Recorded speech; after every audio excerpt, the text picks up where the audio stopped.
Hello friends, welcome to Kalda info Tamil. கடலுக்கடியில் ஏகப்பட்ட எக்கச்சக்கமான மர்மமான அண்ட் வினோதமான விஷயங்கள்லாம் மூழ்கி கிடக்கு. அப்படிப்பட்ட விஷயங்களை தான் இந்த வீடியோவில் பார்க்க போகிறீங்க. இந்த வீடியோ ரொம்பவே மர்மமாகவும் ரொம்பவும் சுவாரஸ்யமாகவும் இருக்கும். அதனால் ஸ்கிப் பண்ணாமல் முழுசாக பாருங்கள். இன்றைக்கான வீடியோட கொஷின் அப்படின்னா, நீங்கள் பீச்சுக்கு போயிருக்கீங்களா? பீச்சில் உங்களுக்கு ரொம்ப பிடிச்ச விஷயம் என்ன அப்படின்னா மறக்காம கமெண்ட்டில் சொல்லுங்கள். இன்றைக்கி வீடியோவில் உங்கள் எல்லாருக்கும் ஒரு குட் நியூஸ் காத்துட்ருக்கு. இந்த மாதம் நடந்த கிவ்அவேல யார் வின் பண்ணாங்க அப்படின்னு இந்த வீடியோவில் ஒரு இடத்துல சொல்லியிருக்கிறேன். அதனால் ஸ்கிப் பண்ணாமல் முழுசா பாருங்க. வாங்க வீடியோக்குள்ள போகலாம். முதல்ல நீங்கள் பார்க்க போகிறது கிராஷ்டு பிளேன்ஸ். 1946 ஃபியூயல் ஷார்ட்டேஜ் காரணமாக, அதாவது எரிபொருள் பற்றாக்குறை காரணமாக ஒரு ஃப்ளைட்டு தவறுதலாக கடலுக்குள்ளே விழுந்துருச்சுங்க. அப்படி கடலுக்குள்ளே விழுந்த ஃப்ளைட்டுடைய பேர் என்னன்னா F4U கோர்சையர். இந்த ஃப்ளைட்டு மாயமாக மறைஞ்சு போயிடுச்சு அப்படின்னு சொல்லிட்டு எல்லார் மத்தியிலையும் பரவலாக பேசப்பட்டுச்சு. ஆனால் பல வருஷம் கழிச்சு இந்த ஃப்ளைட்டை கண்டுபிடிச்சிருக்கிறாங்க. ஒரு சில குரூப் ஆஃப் ஃப்ரெண்ட்ஸ் எல்லாருமே சேர்ந்துட்டு கடலுடைய ஆழ் பகுதியை எக்ஸ்ப்ளோர் பண்ணணும் அப்படிங்கிறதுக்காக ஜாலியாக விளையாட்டாக போயிருக்கிறாங்க. அந்த இடத்துல தான் இந்த ஃப்ளைட்டை அவங்க கண்டுபிடிச்சிருக்கிறாங்க. அந்த ஃப்ளைட்டோட பக்கத்தில் போனப்போ அந்த ஃப்ளைட்டோடைய பைலட் சீட்டை பார்த்தப்போ அவங்களுக்கு காத்திருந்த அதிர்ச்சி பேரதிர்ச்சியா இருந்துச்சு. ஏன்னா அந்த ஃப்ளைட்டோடைய பைலட் சீட்ல இருந்த பைலட் எலும்பு கூட இருந்திருக்கிறாருங்க. ஆக்சிடென்டலா இந்த ஃப்ளைட்டு கடலுக்குள்ள விழுந்ததுனால இதுல இருந்த பைலட் எல்லாருமே இறந்து போய் இந்த மாதிரி ஸ்கெலிட்டனா மாறிட்டாங்க அப்படின்னு நீங்க நினைப்பீங்க. ஆனா இதுல தான் ஒரு ட்விஸ்ட் இருக்கு. கடலுக்குள்ள விழுந்த உடனே இந்த பைலட்ஸ் அவங்களுடைய சீட்ல இருந்து எந்திரிச்சு தப்பிக்கிறதுக்கு முயற்சி பண்ணியிருப்பாங்க. ஆனா இதுல எந்த ஒரு முயற்சியுமே அவங்க பண்ணாத மாதிரி அவங்க உட்கார்ந்திருந்த சீட்டோட க்ளூ போட்டு ஒட்டின மாதிரி இருந்திருக்கிறாங்க. அதனால அவங்களால தப்பிச்சு வெளியே வரதுக்கும் முடியல. இதை பர்பஸா யாராவது பிளான் பண்ணி தான் பண்ணியிருந்திருக்கணும். இந்த வீடியோ சோஷியல் மீடியாவில் பயங்கரமாக வைரலாச்சு. இதில் இருக்கிற உருவம் ரொம்பவும் பிரம்மாண்டமாக இருந்தது. அறிவியலாளர்களையே இது பிரமிக்கவும் குழப்பமடையும் வச்சுதுன்னு சொல்லலாம். இதை பார்த்தவங்க இது மர்மைடாக இருக்கலாம்னு சொல்லிட்டு பல வதந்திகளை கிளப்பி விட்டாங்க. ஆனால் ஆக்சுவலாக இது கடலுக்குள்ளே வாழக்கூடிய ஒரு மிகப்பெரிய ஜெலிஃபிஷ். இறந்து கரை ஒதுங்கி இருக்கு. அதைத்தான் இவர் தூக்கிட்டு இருக்கிறாரு. அடுத்ததான் நீங்கள் பார்க்க போகிறது சீ ஹேர். இதை பாருங்களேன். இந்த உயிரினம் ஒரு மாதிரி கொழப்பாக அங்கேயும் இங்கேயும் நெளிஞ்சிட்டு இருக்குதுல்ல, பார்க்குறதுக்கே அருவருப்பாக இருக்குதுல்ல. இது கடலுக்குள்ளே இருந்து கடல் அலைகளால் அடித்து வரப்பட்டு கரை ஒதுங்கியிருக்கு. இதை எடுத்து ஆராய்ச்சியும் பண்ணியிருக்கிறாங்க. ஆக்சுவலாக இது உண்மையான உயிரினம் கிடையாதுங்க. கடலில் இருக்கக்கூடிய சீவீட், அதாவது கடல் பாசி இருக்கு இல்லையா, அது எல்லாமே சேர்ந்து உருவானது தானா. டெக்சாஸ் நாட்டில் இருக்கக்கூடிய கோஸ்டல் ஏரியாவில் தான் இதை கண்டெடுத்திருக்கிறாங்க. இதை பார்த்ததுக்கு அப்புறமா சோஷியல் மீடியாவில் இதை பற்றின கமெண்ட்டும் குவிஞ்சு தள்ளி இருக்கு. அடுத்ததான் நீங்கள் பார்க்க போகிறது மர்மெய்ட். இந்த உருவத்தை பாருங்களேன். ஒரு சவப்பெட்டிக்குள்ளே தண்ணி நிரம்பி அதில் பாதி எலும்பு கூடவும் பாதி சதைப்பகுதியும் இருக்கக்கூடிய ஒரு பெண்ணுடைய உருவம் கண்டெடுக்கப்பட்டிருக்கு. இந்த பெண் பார்க்குறதுக்கு மர்மெய்ட் மாதிரியே இருந்திருக்காங்க. மர்மெய்டுக்கு இருக்கக்கூடிய எல்லா ஃபீச்சர்ஸும் இருந்திருக்கு. பார்க்குறதுக்கு நீளமான ப்ரௌனிஷ் கர்லி ஹேர் இருந்திருக்கு. அதே மாதிரி மீன்களுக்கு இருக்கக்கூடிய செதில்களும் இருந்திருக்கு. தண்ணிக்குள்ளே நீந்தி செல்றதுக்கு ஏதுவான உடல் அமைப்பும் இருந்திருக்குங்க. இப்படி ஒரு சவப்பெட்டியை கடலுக்குள்ளே டைவ் பண்ணி போகிறவங்க தான் கண்டுபிடிச்சு வெளியே கொண்டு வந்திருக்கிறாங்க.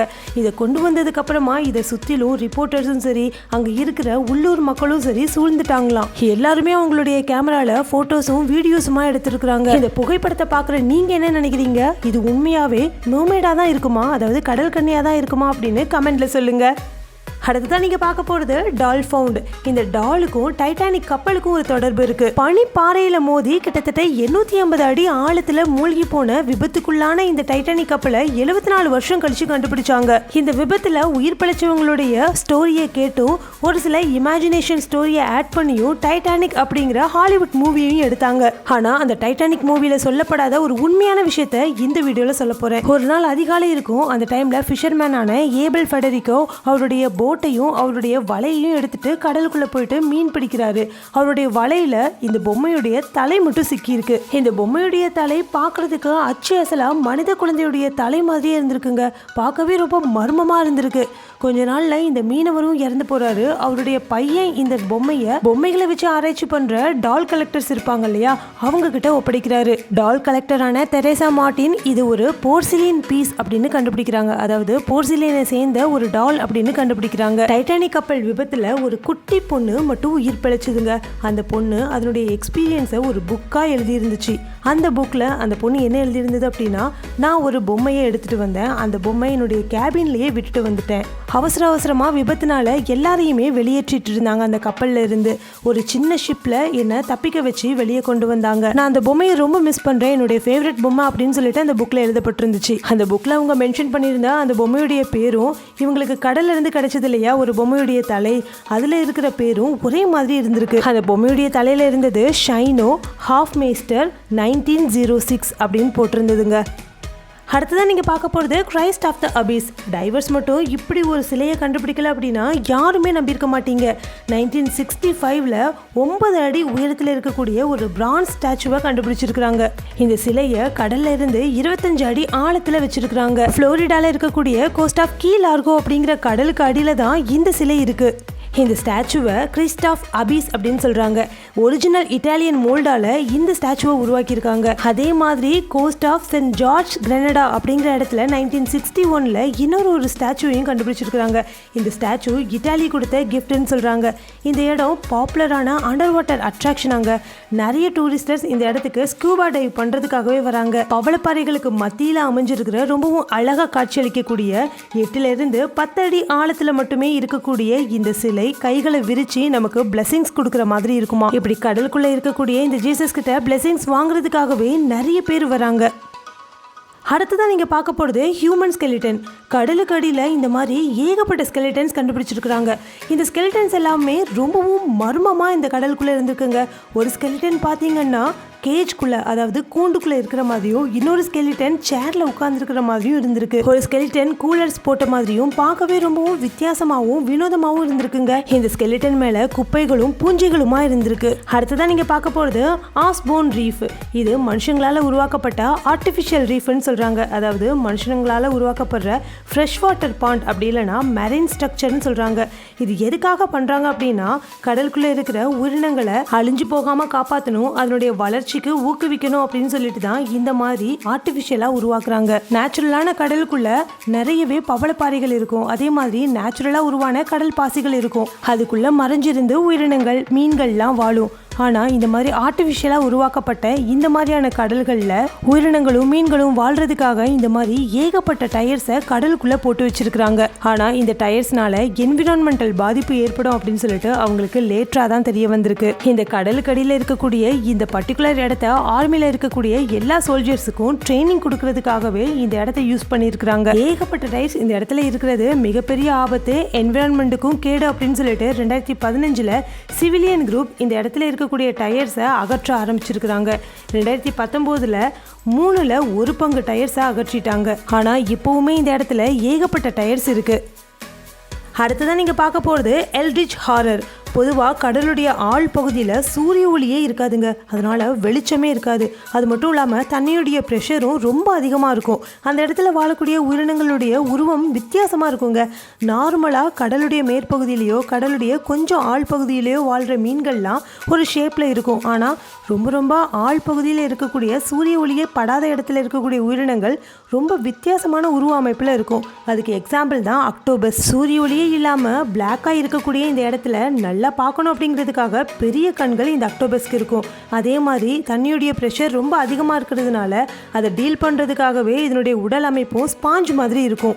இந்த அக்டோபஸ் மாதிரி இருக்கக்கூடிய இன்னொரு கிரியேச்சரை ஒரு இடத்துல கேப்சர் பண்ணியிருக்காங்க. 2015ல் சவுத் அட்லாண்டிக் ஓஷனில் இருக்கக்கூடிய கோஸ்ட் ஆஃப் அங்கோலாவில் ரிமோட்டால் ஆப்ரேட் பண்ணக்கூடிய வெஹிக்கிளை 4350 அடி ஆழத்தில் இறக்கி இருக்கிறாங்க. இந்த வெஹிக்கிளில் இருந்த கேமராவில் இந்த மாதிரியான வினோதமான ஒரு உருவம் சிக்கியிருக்கு. இது பேர் என்னன்னா சிஃபோனோ 4 அப்படின்னு சொல்கிறாங்க. இது பார்க்கவே ரொம்ப ரொம்ப வித்தியாசமாக இருக்கும். மீன்கள்லாம் இப்படி தான் இருக்கும், இதனுடைய ஷேப் இப்படி தான் அப்படின்னு நம்ம கணிச்சிடலாம். ஆனால் இந்த சிஃபோனோ 4 ஷேப்பை கணிக்கவே முடியாது. எப்படி வேணாலும் இருக்குமாங்க. இந்த இடத்துல கண்டுபிடிக்கப்பட்ட இந்த சிஃபோனோ 4 இந்த மாதிரியான சைஸில் இருந்திருக்கு. 2014ல் கோஸ்ட் ஆஃப் யூஎஸ்ஏல, அதாவது சவுத்தன் கோஸ்ட் ஆஃப் யூஎஸ்ஏல 200 அடி ஆழத்தில் இந்த மாதிரியான ஒரு கிரியேச்சரை கண்டுபிடிச்சிருக்கிறாங்க. கிட்டத்தட்ட ரெண்டுமே ஒரே ஃபேமிலியை சேர்ந்தது தான். ஆனால் அதனுடைய ஷேப்பை பாருங்கள், அதனுடைய உருவமும் ரொம்பவே வித்தியாசமாக இருக்குல்ல. அடுத்ததான் நீங்கள் பார்க்க போகிறது க்ரீப்பி கேவ். ஃப்ளோரிடாவில் இருக்கக்கூடிய கின்னி ஸ்ப்ரிங் அப்படிங்கிற இந்த லேக் ரொம்ப ரொம்ப ஃபேமஸுங்க. இது ஒரு டூரிஸ்ட் அட்ராக்ஷனாக நிறைய டூரிஸ்டர்ஸ் இந்த இடத்துக்கு வருவாங்க. இந்த இடத்துல மெஸ்மரைசிங்கான ரொம்பவும் ஸ்பேஷியஸான நிறைய குகைகள் இருக்கும். இந்த குகைகளை எக்ஸ்ப்ளோர் பண்ணுறதுக்காகவே நிறைய டூரிஸ்டர்ஸ் இந்த இடத்துக்கு வருவாங்க. கடலுக்கு அடியில் இந்த இடத்துல ஒரு எச்சரிக்கை பலகையும் இருக்குது. அது என்னன்னா, இங்கே இருக்கிற குகைகளுக்கு மத்தியில் டெவில்ஸ் ஐ அப்படிங்கிற ஒரு குகையும் இருக்குங்க. இது ரொம்ப ரொம்ப ஆபத்தான குகையாம். இந்த இடத்துல இருக்கிற இந்த குகை 20 அடியில் சர்க்குலர் ஓப்பனிங்காக இருக்குமாங்க. இதனுடைய ஆழம் 50 அடி இருக்கும். கரெக்டான ப்ராக்டிஸும் ட்ரைனிங்கும் இல்லாமல் இந்த குகைக்குள்ளே போகவே முடியாது. ரொம்ப நல்லா ட்ரைனிங் எடுத்த டைவர் கூட இந்த இடத்துல போயிட்டு இறந்து போயிருக்கிறாரு. இந்த குகைக்குள்ளே போன கிட்டத்தட்ட 300 பேர் இந்த இடத்துல மாட்டி இறந்தும் போயிருக்கிறாங்க. அடுத்ததான் நீங்கள் பார்க்க போகிறது நைஃப் லைக் ஆப்ஜெக்ட். இதை பாருங்களேன், ஒரு பிரம்மாண்டமான மிகப்பெரிய கத்தி மாதிரி தெரியுதுல்ல. கோஸ்ட் ஆஃப் மடகாஸ்கரில் தான் இந்த கத்தியை அதுக்குள்ளே போன டைவர்ஸ் எல்லாம் கண்டுபிடிச்சிருக்கிறாங்க. ஆக்சுவலாக ஸ்கூபா டைவர்ஸ் இந்த இடத்துக்கு போயிருக்கிறாங்க. அவங்க கண்ணில் தான் இந்த கத்தி பட்டிருக்குங்க. இந்த கத்தி 7 அடியில் இருந்திருக்குங்க. அந்த காலத்தில் ஜெயண்ட் வாழ்ந்திருப்பாங்களோ அவங்க யூஸ் பண்ண கத்தியாக இருக்குமோ அப்படின்னு சொல்லிட்டு ஏகப்பட்ட வதந்திகள் போச்சு. ஆனால் இது கத்தி கிடையாது. ஆனால் பார்க்குறதுக்கு கத்தி மாதிரியான அமைப்பில் தான் இருக்கும். இதுக்கு பேர் ப்ராப்பலர் ஏர்கிராஃப்ட்னு சொல்கிறாங்க. ப்ராப்பலர் ஏர்கிராஃப்ட் அப்படின்னா ஏர்கிராஃப்ட் காற்றுல உந்தி தள்ளுறதுக்காக இந்த ப்ராப்பலரை யூஸ் பண்ணுவாங்க. ப்ராப்பலரில் 2க்கும் அதிகமான பிளேடு நடுவில் இருக்கிற ஒரு ஹப்போட இணைஞ்சிருக்கும். இது காற்றை உந்தி தள்ளி அந்த ஏர்கிராஃப்டை முன்னோக்கி பாயிறதுக்கு வழி செய்யுமாங்க. எல்லாரும் ரொம்ப ஆவலாக எதிர்பார்த்த ஒரு விஷயத்த சொல்ல போகிறேன். இந்த மாதத்தோட கிவ்அவே வின்னர் யார் அப்படின்னு சொல்லிட்டு நான் ஃபைனலிஸ்ட் நேம்னு சொல்லிட்டு நிறைய பேருடைய லிஸ்ட்டை கம்யூனிட்டி போஸ்ட்டில் போட்டிருந்தேன். ஸோ அவங்களுடைய நேம் எல்லாம் தனித்தனி ஷீட்டில் எழுதி அதை சுருட்டி போட்டு அதிலிருந்து ஒரு பேரை என்னுடைய பையன் எடுத்தான். அப்படி அவன் எடுத்த ஷீட்டில் இருந்த வின்னருடைய பேர் என்ன தெரியுமா? தர்ஷினி. தர்ஷினி, நீங்கள் தான் இந்த மாதத்துடைய வின்னர். கங்க்ராச்சுலேஷன்ஸ்மா தர்ஷினி. உங்களுடைய கரெக்டான அட்ரஸ், பின்கோடு, உங்களுடைய ஃபோன் நம்பர் இது எல்லாத்தையும் உங்களுடைய பேரண்ட்ஸோட பெர்மிஷனோட என்னுடைய மெயில் ஐடிக்கோ இல்லைனா இன்ஸ்டா ஐடிக்கோ அனுப்பி வைங்க. நான் உங்களுக்கு கிஃப்ட் அனுப்பி வைக்கிறேன். உங்களுடைய கமெண்ட்ஸும் என்னோட வீடியோ இடம்பெறணும்னு வச்சிங்கன்னா ஒவ்வொரு வீடியோலையும் நான் கேட்குற கேள்விக்கு நீங்கள் மறக்காமல் கமெண்ட்டில் போய்ட்டு பதில் சொல்லணும். எந்த பதில் எனக்கு ரொம்ப பிடிச்சிருக்குதோ அந்த பதில் எடுத்து நான் என்னோட வீடியோவில் சொல்லுவேன். இந்த வீடியோ ரொம்ப பிடிச்சிருந்தது அப்படின்னா இந்த வீடியோ லைக் பண்ணி உங்கள் ஃப்ரெண்ட்ஸ் அண்ட் ஃபேமிலிக்கும் ஷேர் பண்ணுங்கள். Thank you friends.